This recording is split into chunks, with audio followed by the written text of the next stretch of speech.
Boa noite, alunos.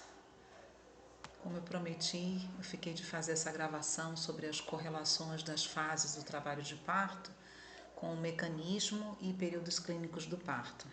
Então vamos lá. Eu montei um quadro, o ideal seria que eu pudesse ter mais espaço, até para colocar algumas ilustrações que ficaria bem mais didático, mas o espaço do Data Show é curtinho, não deu para fazer isso, mas eu creio que eu coloquei de uma forma que vai facilitar o entendimento de vocês, tá? Porque eu lembro da minha época de aluna na especialização, e que na minha época nem chamava-se especialização, era habilitação em enfermagem obstétrica, ficava muito difícil. E pensa, naquela época não tinha computador nem internet, é, a gente tinha que imaginar muitas coisas, né? E foi desenhando que eu consegui entender e fazer as relações. Então, é esse o panorama. Nós temos as fases do parto, que são os processos que ocorrem até o bebê nascer, né? E logo após a saída do neném. O processo o geral é processo do parto. Então, o processo do parto é composto pelas fases do trabalho de parto, pelo mecanismo do parto e pelos períodos clínicos do parto. Então, as fases do trabalho de parto, é isso que eu já expliquei, são as fases que ocorrem e fazem o processo acontecer. O mecanismo do parto são os movimentos que o feto faz na pelve, né, no corpo da mãe. Então, quando a gente fala em mecanismo do parto, nós estamos falando de movimentos relacionados ao feto. É o feto em relação à pelve, ao assoalho pélvico da mãe. E períodos clínicos do parto é o que acontece no organismo da mãe. Então, assim, o que acontece no corpo da mãe? Primeiro o colo dilata. Depois o feto é expulso. A seguir sai a placenta. Então, são fenômenos que acontecem no corpo da mãe. Então, vou explicar cada um deles e fazer a correlação. Então, nas fases do parto, nós temos os pródromos, né, que não é trabalho de parto, né, alguns autores falam, né, ou falamos coloquialmente como a fase de ensaio do trabalho de parto. Nessa fase, as contrações são irregulares. Ele pode durar algumas horas ou pode durar até dias. E nessa fase é muito importante que para que a mulher não se confunda com o trabalho de parto, que ela tome um banho demorado, um banho quentinho demorado, né? Então, pensa num banho aí de 30 a 40 minutos, para que a mulher possa relaxar. Se passarem as contrações, ok, só pródromos e vida que segue, né? Pode ser que em algumas mulheres, nessa fase de pródromos, ela já comece a perder um pouco do tampão mucoso. Tudo bem, tudo certo. Tá? Então, como eu havia comentado, ele pode durar algumas horas ou até dias, né? Tem mulheres que ficam 3 dias tendo pródromo, mas não é 3 dias com contrações irregulares o tempo todo, não. É um pouquinho de manhã, um pouquinho de tarde, um pouquinho à noite, um pouco só de manhã, um pouco à noite, né? Mas esse processo pode durar dias. A fase seguinte é a chamada fase latente, é a fase mais prolongada do trabalho de parto. Ela não faz parte do trabalho de parto em si, ela faz parte do processo, tá? Mas ela não conta como tempo de trabalho de parto. Quando a gente fala assim, quanto tempo durou o trabalho de parto da gestante? Nós estamos sempre pensando da fase ativa até o nascimento, tá? Até a dequitação, né? Que é quando encerra o parto. Nós não contamos com a fase latente, tá? Então, qual é a característica da fase latente? Contrações regulares, né? Então, nós não temos mais contrações irregulares, nós já temos um movimento regular de contrações, mas a intensidade e a duração é curta, então são contrações curtinhas, geralmente uma a cada 10 minutos. E por serem curtas, elas têm pouca efetividade para dilatar o colo. Então, o colo dilata, mas muito lentamente, né? Então, a fase latente, 1 centímetro, 2, 3, 4, isso é fase latente. É frequente nessa fase sair tampão, se já estava saindo, sair mais, soltar o intestino, mas não significa que a mulher tenha diarreia, ela tem mais vontade de ir várias vezes eliminar fezes, e isso é um mecanismo de defesa do organismo para liberar espaço para o bebê, né? Então eu coloquei aqui para facilitar vocês que ela pode durar 4 horas, 6, 8 horas, 12, 24, né? Ou mais. É a fase mais demorada. E muito importante lembrar, não é trabalho de parto, não se deve internar a gestante nessa fase. Quando é que eu vou agir de forma diferente? Você vai avaliar, né? Ela está com 3 centímetros, fase latente, o colo ainda está bem posterior, mas ela mora muito distante do hospital, ela não tem uma rede de apoio, ela não tem quem traga ela. Você vai avaliar, né? Não é hora ainda dela internar, mas qual é a condição dessa gestante? Dá para você orientá-la a ir para casa e ela voltar, desculpa, e ela voltar, desculpa, na fase ativa? Dá, mas você vai avaliar caso por caso, tá? O importante é saber que não é ainda trabalho de parto. Fase ativa é a fase seguinte e aí é o trabalho de parto de fato, ou o trabalho de parto verdadeiro. O que nós temos? Contrações rítmicas, mas num intervalo diferente da fase latente. Na fase latente você tinha um ritmo de uma contração a cada 10 minutos, na fase ativa vão ser pelo menos 2 contrações a cada 10 minutos, ou seja, uma contração a cada 5 minutos, ou 3 contrações em 10 minutos, né? E o processo de dilatação acontece muito mais rápido, porque se eu tenho contrações efetivas, né, contrações de 50 segundos ou mais, né, ou mais de 1 minuto, essas contrações com intensidade grande, com grande duração, elas vão ser efetivas para dilatar o colo do útero. Dentro da fase ativa, nós temos uma subdivisão que chama-se fase de transição, tá? Ela faz parte da fase ativa, mas se você procurar em literatura, ela vai estar separadinha como fase de transição. Essa fase, ela tá conectada com a ativa, mas ela tem uma importância porque nessa fase, aproximadamente, a gestante tem 8 centímetros e é a fase que ela quer desistir, ela quer jogar a toalha, né? Ela quer desistir do processo, está cansada ou está com sono, não está aguentando as contrações, o desconforto, né? E ela quer desistir, né? É a hora que quem está perto da gestante tem que encorajá-la, porque falta pouco. É a hora que, se eu tenho uma banheira hidromassagem, leva ela na banheira. Se eu não tenho, leva ela para o chuveiro, né? Promova todo o alívio que for necessário de forma natural, né? Para que o desconforto dela seja diminuído, porque falta pouco para o bebê nascer, tá? Então, fortalecimento que a mulher precisa. E a fase seguinte é propriamente dito, a expulsão e a seguir a dequitação, que coincide com os períodos clínicos do parto. Então, terminamos as fases do parto, agora mecanismo do parto, tá? Então, mecanismo, o que está acontecendo com o bebê, o movimento que ele vai fazer na pelve e na musculatura do assoalho pélvico para nascer.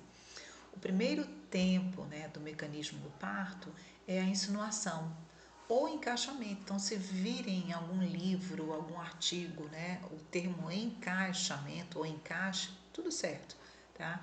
Mas o nome correto é insinuação, ou seja, a cabeça fetal insinua no estreito superior da pelve. O segundo tempo chama-se descida, né? Então, o que acontece? essa cabeça progride, né?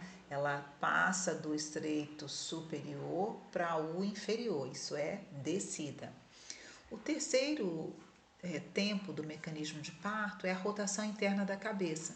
Né? Então, a cabeça do bebê, do feto, estava lateralizada e ele vai rodar a cabeça, né? Vai fazer uma rotação interna. E vai chegar ao plano. Opa, deixa eu corrigir aqui para não ficar errado para vocês. Chega aqui, ó. Chega ao plano 0 de Deli. Deixa eu colocar em caixa alta de novo, em modo apresentação. Então, na rotação interna, a cabeça vai descendo e ela chega ao plano 0 de Deli, que coincide com as espinhas quiáticas, né? Aquelas tuberosidades da espinha esquiática. O quarto tempo do mecanismo de parto é o desprendimento da cabeça. Então, o bebê insinuou, desceu, rodou, desprende, né? Então, é o desprendimento da cabeça fetal. E aí, saiu a cabeça, o que o bebê precisa fazer? Ele faz a rotação externa da cabeça. Ele dá aquela giradinha para colocar a cabeça dele do mesmo lado que está o ombro, né? Então, é o quinto tempo, a rotação externa da cabeça. Uma vez que ele rodou e a cabeça saiu, aí o sexto tempo é o quê? O desprendimento das espáduas, dos ombros, né? E também do polo pélvico, né? Da parte pélvica do feto. Né? Agora ele não vai ser mais chamado feto, né? Saiu, ele já vai ser recém-nascido, né? Então, desprende a cabeça, ele roda, desprende o ombrinho, né? Ele faz ombro demitido, assim e aí desprende a parte pélvica fetal.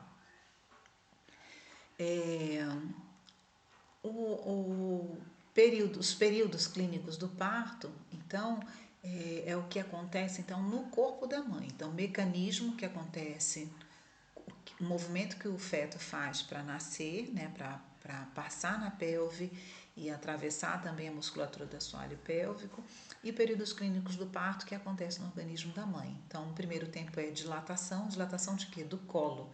Então, o colo uterino precisa dilatar para esse bebê nascer. Não existe nascimento de bebê sem que o colo dilate, e a dilatação tem que ser completa, 10 centímetros. Não existe bebê que nasce se o colo está com 8 centímetros ou com 9. Não, tem que estar ao máximo, tem que estar totalmente dilatado, tem que estar com 10 centímetros.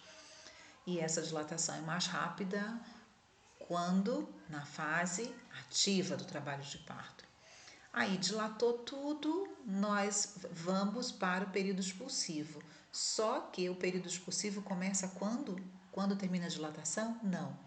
O período expulsivo começa quando iniciam as forças de puxo. O que são as forças de puxo? Aquela pressão que a musculatura do útero faz, empurrando o feto para baixo, quando vem a contração, gerando na mulher uma força que ela não tem controle, uma pressão para baixo, como se estivesse realmente empurrando o bebê, independente da mulher. Isso não vem porque a mulher tem comando sobre isso. É a contração que faz esse movimento e esse mecanismo chama-se puxo. Né? Só que tem mulheres que já estão apresentando puxo com 8 centímetros, algumas até com 7 centímetros, e já começou então o período de expulsão. Tá? Se ela completou a dilatação e começou a sentir puxo, aí começou a expulsão. Por que não é imediato a dilatação? Porque às vezes demora 1 hora entre a dilatação total e começar a força de puxo. Pode demorar mais, pode demorar 2 horas ou mais, depende. Depende do tamanho desse bebê, depende como está emocionalmente essa mulher, depende se ela está muito cansada. Às vezes o corpo materno, o corpo faz com que ela sinta sono para ela dar uma descansadinha e depois recomeça e o bebê nasce. Então vai depender de uma série de fatores. O que é importante entender é que o período expulsivo só começa quando eu tenho força de puxo. E aí, assim, dilatou o colo, ocorreu a expulsão fetal, e aí qual é a outra estrutura que precisa sair? A placenta, né? Então, na dectação, nós temos a expulsão, né? A liberação da placenta. Ela desprende do útero e vai sair. Isso pode acontecer nos 15 minutos pós-parto, meia hora pós-parto, né? Depende, varia, o tempo varia, né? Mas geralmente até 40 minutos espera-se no hospital para que essa placenta saia. Se a mulher não tiver sangrando, a gente pode movimentar um pouco a mulher para que ajude nesse desprendimento. Só um instante, deixa eu falar com o Pingo. Pingo! Pingo! Deixa eu chamar a atenção. Pingo! Parou.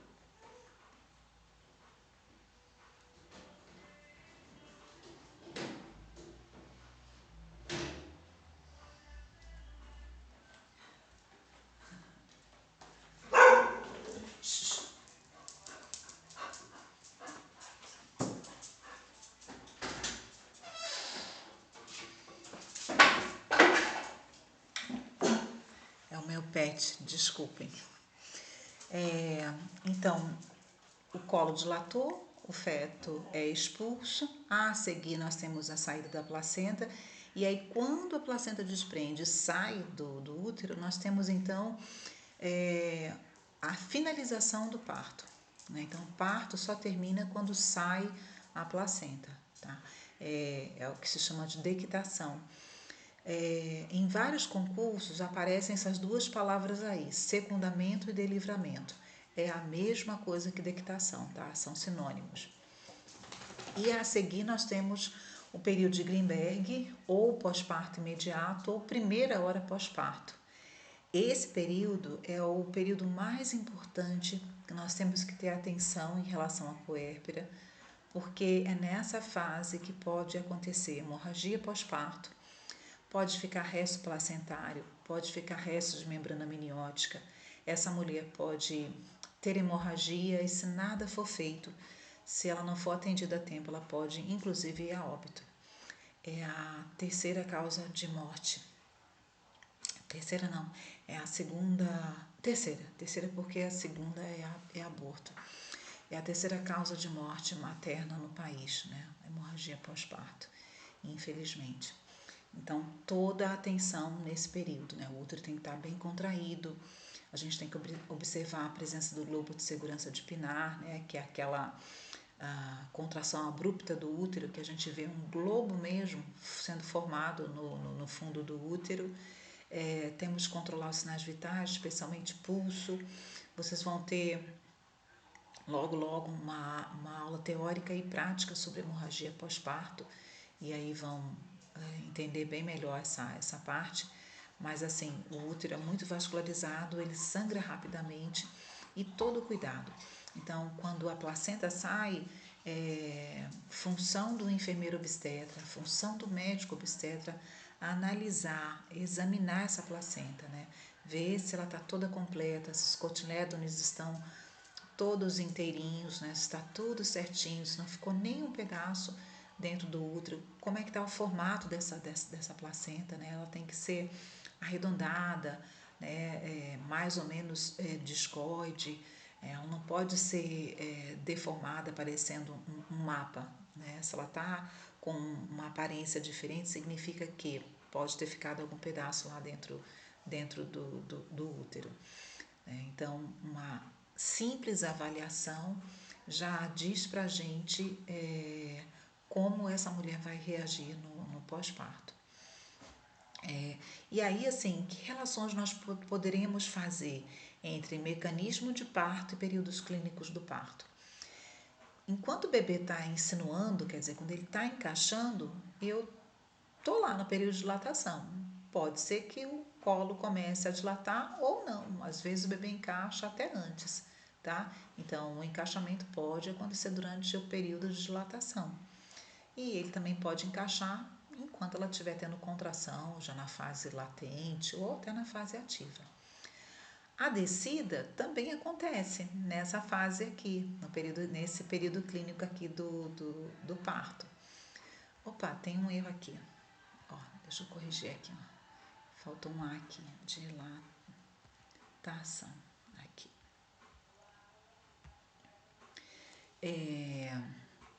Depois, o terceiro tempo do mecanismo de parto, a rotação interna da cabeça, também estamos aqui na dilatação. Tá? E aí, o quarto tempo, que é desprendimento da cabeça, aí sim nós estamos aqui no período de expulsão. E todos os outros vão estar relacionados à expulsão, porque vai ser rotação externa da cabeça, desprendimento das espáduas. Então, tudo isso faz parte do período de expulsão, né? Então, o feto está fazendo o movimento dele e o corpo da mãe está expulsando esse bebê, né? É o período de expulsão. E onde entram as fases do parto nesse processo? Tá? Fase latente já está relacionada com dilatação, porque na fase latente geralmente já começa a dilatação. É pequena, mas já começa. Pode ser que comece já até aqui um pouco em pródromos. Ela pode chegar a 2 centímetros às vezes e continua isso aqui na latente, né? Fase ativa do parto também é dilatação, né? As contrações estão mais rítmicas, mais intensas, mas eu estou aqui na dilatação. Na fase de transição também estou aqui na dilatação. A fase do expulsivo e da equitação coincide com o período clínico do parto de expulsão e de dequitação. Então, basicamente é isso. Espero ter conseguido clarear um pouquinho a mente de vocês em relação a isso. Parece difícil, mas na verdade não é. É eu entender o movimento que o feto faz e o que acontece no corpo materno, tá? Que movimento o bebê faz? Ele insinua, ele desce, ele roda internamente, ele desprende a cabeça, ele roda a cabeça externamente e ele desprende os ombros e o restante do corpo. Tá? E o corpo materno, dilatação do colo, né? Então, o colo dilata, a expulsão, né? A expulsão do bebê. Sair o bebê, o que vai sair? A placenta, então, deictação, ou delivramento, ou secundamento. E pós-parto imediato, o período de Greenberg, ou primeira hora pós-parto. É isso. Muito obrigada.